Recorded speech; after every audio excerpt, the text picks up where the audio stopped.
Querida madre, ¿qué otro lugar podría ser más desolado que esta roca con acantilados tan escarpados? ¿Hay algo más que pueda ser más árido, menos civilizado? A mediados del siglo I, un hombre llamado Séneca fue desterrado por ofender al emperador romano. Era un recordatorio vivo de que el poder absoluto puede llevar consigo la ruina absoluta. Y no se trató del único.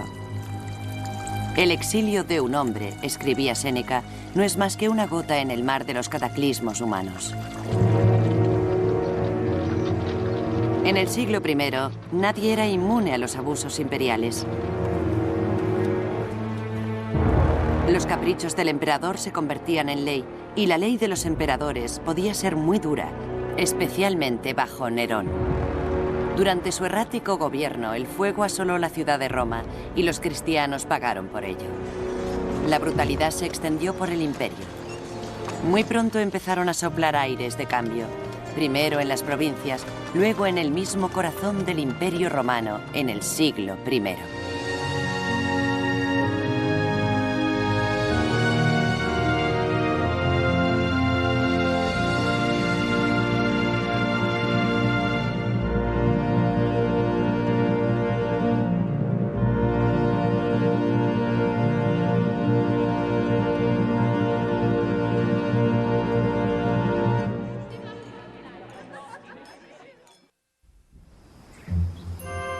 Aires de cambio.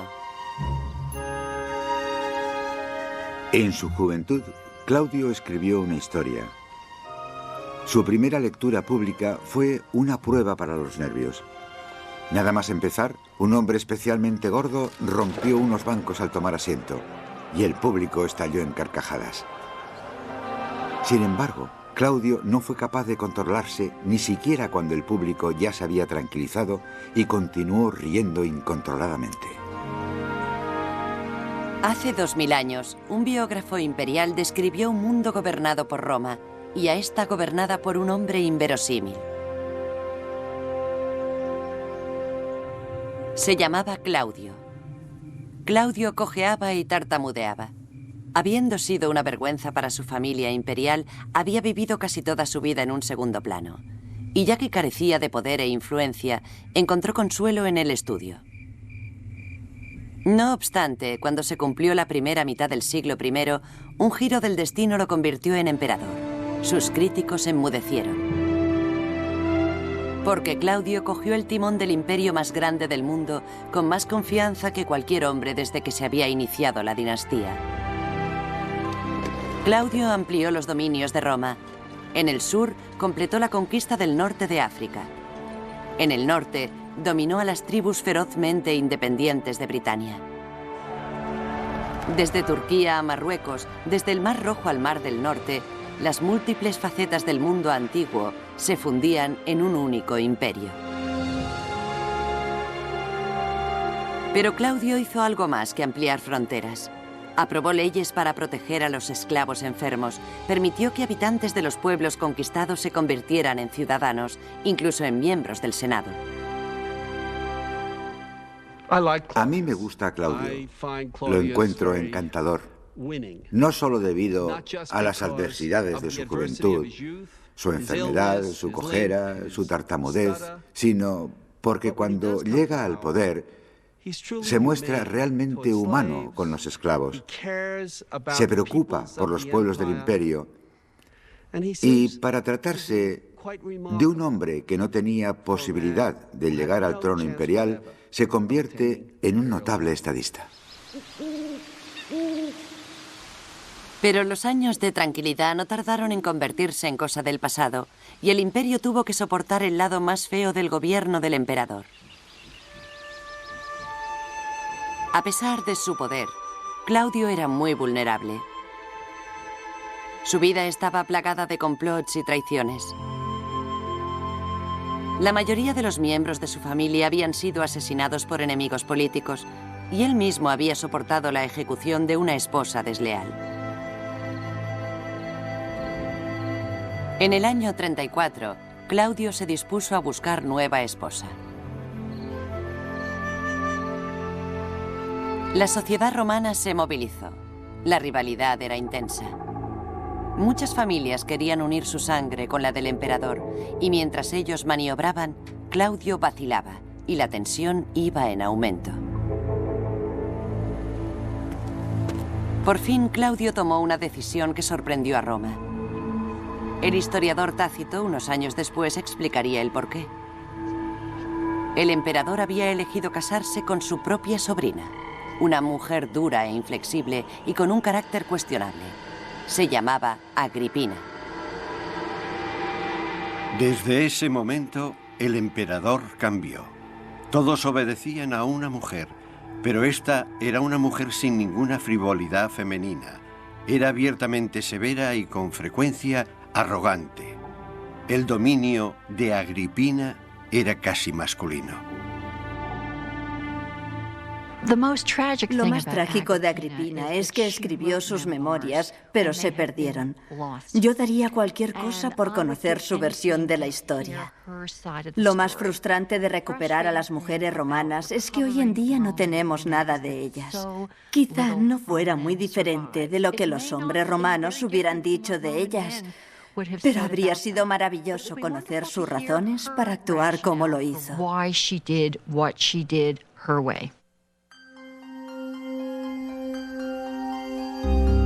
Agripina le dio la espalda a los ideales romanos de la virtud femenina.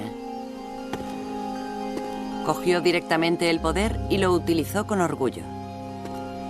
Agripina se deshizo de sus rivales. Fundó una colonia con su propio nombre. Tácito nos dice que, obligando a cambiar de opinión a su nuevo marido, consiguió el perdón de uno de los más destacados romanos que se encontraba en el exilio, el escritor y filósofo Séneca. Agripina no quería ser conocida solo por sus malas obras. Por eso obtuvo el perdón para Séneca. Supuso que eso agradaría al pueblo, ya que era un escritor muy popular. También quería que Séneca fuera el tutor de su joven hijo. Su hijo era Nerón, un muchacho de 12 años, fruto de un matrimonio anterior, que solo era un peón en el juego de Agripina para conseguir el control total. Otro peón era Séneca, demasiado ansioso por retornar del exilio. Ella creía que Séneca aceptaría sus planes para conseguir la supremacía en agradecimiento a sus favores. Cuando Séneca volvió a la implacable política de la capital, se vio enfrentado a un serio dilema. Siempre había despreciado el lujo y el poder, y había condenado la laxitud moral. Pero Séneca se sentía obligado con Agripina y motivado por su ambición. Después de languidecer durante una década en la oscuridad, se sentía atraído por la promesa de tener influencia y por las emociones de Roma. Mira a tu alrededor, a la gran afluencia de gente que incluso una ciudad tan grande y variada como Roma apenas puede cobijar. Convergen aquí procedentes de todo el mundo. La ambición mueve a unos y a otros a cumplir con su deber. Muchos están sedientos de estudios liberales, otros anhelan los espectáculos. Algunos ponen su belleza en venta, otros venden su elocuencia. Toda la raza humana se ha concentrado aquí, una ciudad que ofrece grandes beneficios tanto a las virtudes como a los vicios.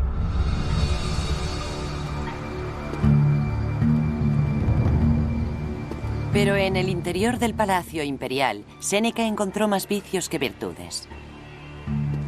Tras convencer a Claudio para que se casara con ella, Agripina empezó a tejer un elaborado complot. Primero apartó al hijo de Claudio y persuadió al emperador para que adoptara a Nerón y lo nombrara heredero. Con la línea de sucesión asegurada, nos dice Tácito, el único obstáculo para Agripina era su marido.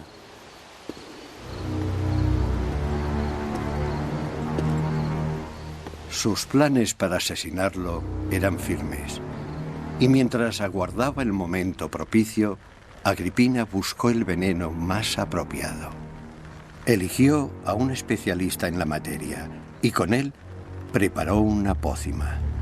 A Claudio se la dio el eunuco que probaba y le servía la comida.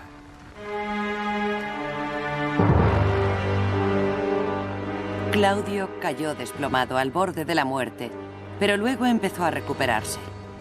Horrorizada, Agripina rápidamente consiguió el apoyo del médico personal del emperador para seguir con su crimen. Mientras fingía ayudar a Claudio a vomitar la comida envenenada, el médico introdujo una pluma bañada en veneno por la garganta del emperador. Los crímenes peligrosos, comenta Tácito, proporcionan buenas recompensas. Claudio, el emperador de Roma, estaba muerto. A las pocas horas se abrieron las puertas del palacio y el hijo de Agripina fue declarado emperador. Y Séneca se vio recorriendo un camino que cuestionaría sus más profundas convicciones.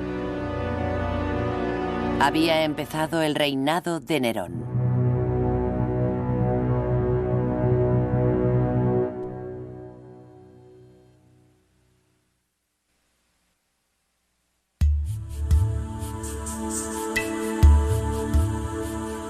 Yo soy judío, educado según el rigor de la ley de nuestros padres.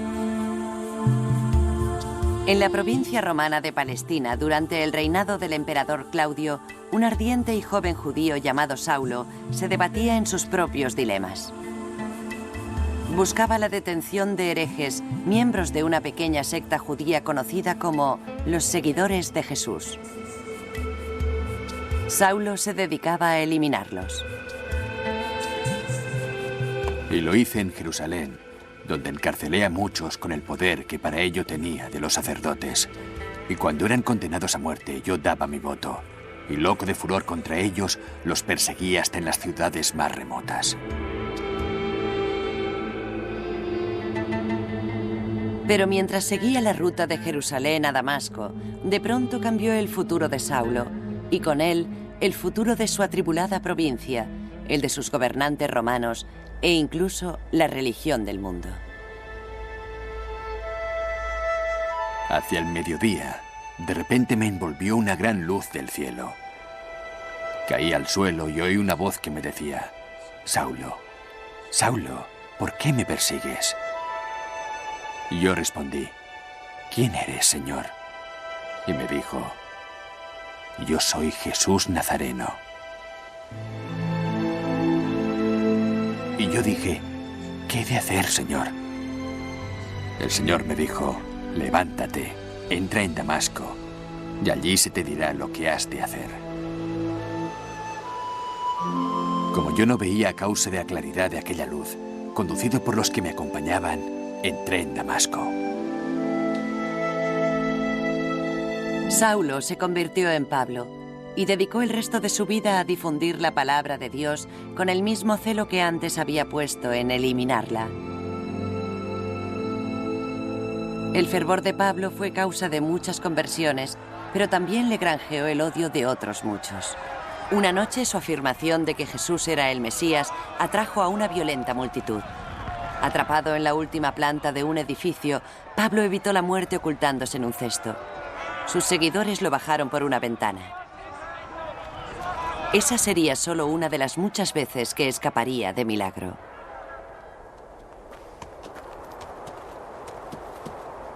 Durante los siguientes 30 años, Pablo recorrió unos 15.000 kilómetros de territorio romano. Predicó en las grandes ciudades del imperio: Éfeso, Filipos, Corinto, Atenas y otras. Ciudades que disfrutaban de la grandeza del imperio, pero también ciudades llenas de pobres y desesperados súbditos de Roma. Eran el mejor público para el mensaje de vida eterna de Pablo. Según una leyenda, la familia de Pablo había sido originariamente esclavizada por los romanos y más tarde obtuvo la libertad. Por eso la familia de Pablo recibió la ciudadanía romana, es decir, Pablo había interiorizado la experiencia de la esclavitud y la libertad. El mensaje de Pablo encuentra fuerza en esa impotencia, encuentra comunidad donde ésta ha sido destruida. En cierto modo, Pablo es el modelo que hay que seguir en el Imperio Romano. Les habla a los desheredados de la experiencia imperial romana. Al igual que Jesús antes que él, Pablo hablaba a la gente en sus casas y sinagogas. Pero mientras Jesús solo había predicado a los judíos, Pablo creía que el mensaje debía llegar a los no judíos, a los gentiles del Imperio Romano. Y eso significaba suavizar inmemoriales leyes judías sobre los alimentos y la circuncisión. Era un golpe radical a la tradición judía, clave para la propagación de esta nueva fe. El hecho de que Pablo fuera partidario de hablar con los gentiles y no exigirles que se circuncidaran ni que siguieran las leyes alimenticias judías tendría, a largo plazo, una gran importancia, porque significaba que el cristianismo podía convertirse en algo independiente del judaísmo. En los días de Pablo, el cristianismo todavía era una extensión del judaísmo. El hecho de que Pablo abandonara las leyes de sus antepasados horrorizó a muchos de los judíos seguidores de Jesús. Pero Pablo se mostró inflexible. Cuando abandonó la región de Galacia, ahora parte de Turquía, y Pablo supo que sus discípulos volvían a las antiguas tradiciones y exigían a los conversos que se circuncidaran, les envió una acalorada epístola. Oh insensatos Gálatas, ¿quién os fascinó a vosotros? Ojalá se mutilaran los que os perturban. Ibais por el buen camino. ¿Quién os ha impedido obedecer a la verdad? Ved que soy yo, Pablo, el que os digo que si os circuncidáis, Cristo no os aprovechará de nada. Pues en Cristo Jesús ni vale la circuncisión ni vale el prepucio, sino la fe que actúa por la caridad.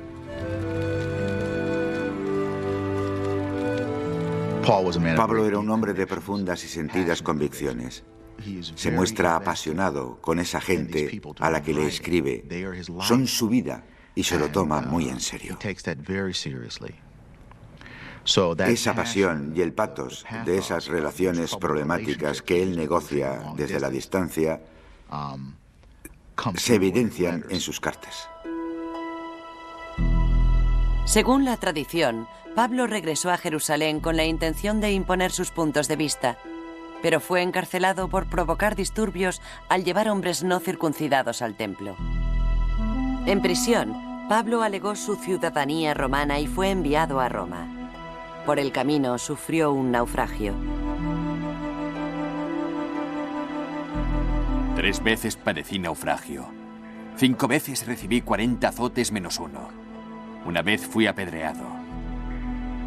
Me vi en peligro por obra de ladrones, en peligro por los de mi linaje, en peligros entre los falsos hermanos, con hambre y sed y en ayunos frecuentes.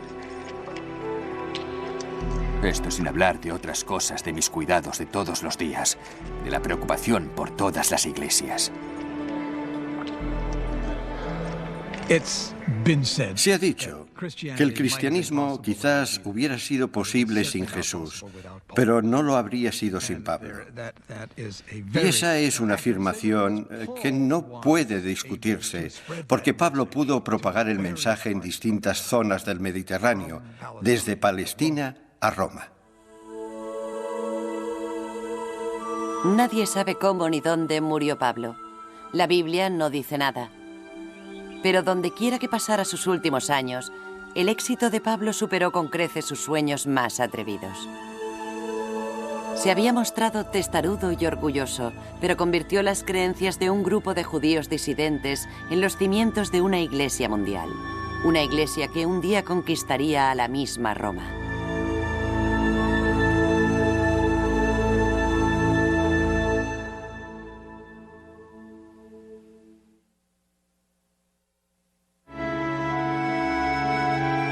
Hay un proverbio que dice, tienes tantos enemigos como esclavos tienes, pero la verdad es que nosotros los convertimos en nuestros enemigos. Abusamos de ellos como si fueran bestias de carga.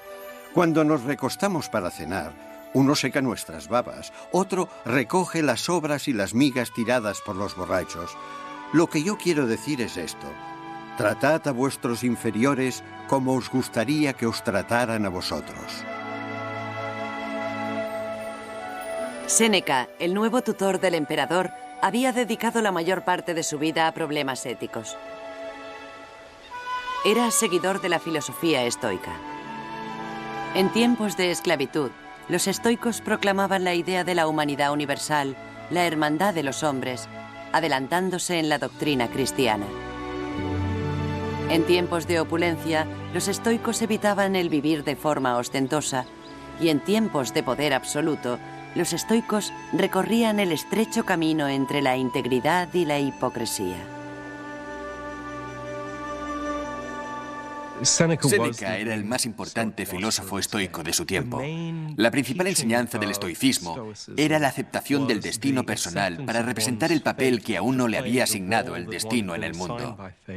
El destino de Séneca era participar en la política de la corte.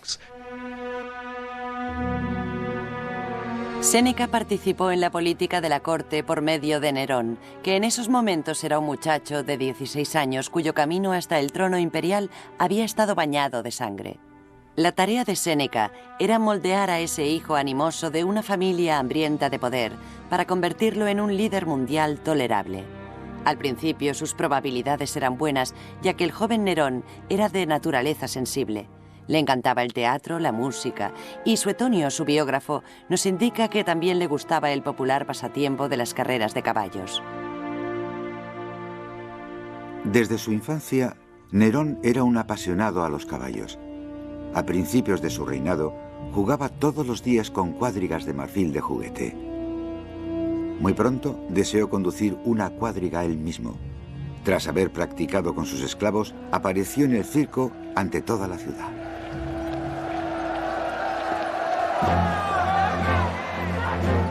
El circo romano, como pista de carreras, era un lugar difícil y ruidoso. Normalmente los conductores de cuadrigas eran esclavos o exesclavos, y los aficionados maldecían a los equipos rivales con un feroz partidismo. Te ruego, oh demonios, quien quiera que seas, y desde esta hora, desde este mismo momento, te mando que crucifiques a los caballos de los equipos verde y blanco y que mates a los conductores Claro y Félix. Aplástalos, quítales la vida. El entusiasmo de Nerón por el deporte de los plebeyos escandalizó a la élite de Roma, pero le hizo ganar las simpatías de las masas. Así es la masa, dijo con desprecio el historiador Tácito, ansiosa de emociones y encantada si el emperador comparte sus gustos. Y Nerón lo hizo, mucho después de sus años de juventud. No creo que Nerón cambiase ni madurase. Y esa era su fuerza y al mismo tiempo su debilidad. Nerón era un emperador extremadamente popular. Era como Elvis Presley. Pero en la antigua Roma, la popularidad tenía sus pros y sus contras. Y mientras el flexible y joven emperador disfrutaba de sus distintas pasiones, los esfuerzos para controlarle alcanzaron su punto más exigente, especialmente por parte de la madre del emperador y de Séneca. Séneca ejercía su poder discretamente, pero Agripina no mostraba la misma cautela. Había oído historias de que su hijo seducía a mujeres casadas y a muchachos que castró, y se casó con un esclavo. Y según Suetonio, tan aficionado a los rumores, cosas mucho peores. Tan pronto como oscurecía, tenía la costumbre de ir por las tabernas disfrazado con una peluca. Paseaba por las calles en busca de acción y no solo se trataba de travesuras juveniles. Atacaba a la gente que volvía a su casa después de cenar. Los apuñalaba cuando se defendían y tiraba los cuerpos a las alcantarillas. A medida que fueron conociéndose más historias de la degeneración de Nerón, aumentó la desaprobación de Agripina. Las relaciones entre madre e hijo se deterioraron rápidamente. A medida que Nerón iba haciéndose mayor, creo que empezó a darse cuenta de que no podía gobernar por sí solo, mientras Agripina siguiera ambicionando gobernar por medio de él. Podría decirse que fue el choque entre dos titanes, dos personas con un ego muy desarrollado y con una gran ambición de poder. El sistema no permitía que los dos gobernaran, así que ella tenía que desaparecer. Y si no lo hacía voluntariamente, eso le dejaba a Nerón muy pocas opciones. Decidió matarla. El complot se inició en una residencia de veraneo junto al mar. Nerón invitó a su madre a que fuera a verle para poner fin a sus diferencias. Cuando terminó la reunión, Agripina se dispuso a partir. Tácito nos cuenta la historia. El barco acababa de zarpar. Agripina era atendida por 2 sirvientas. Una de ellas estaba junto al timón, la otra recostada sobre sus pies, recordando felizmente las disculpas de Nerón y que Agripina volviera a gozar del favor del emperador. Entonces se dio la señal. El techo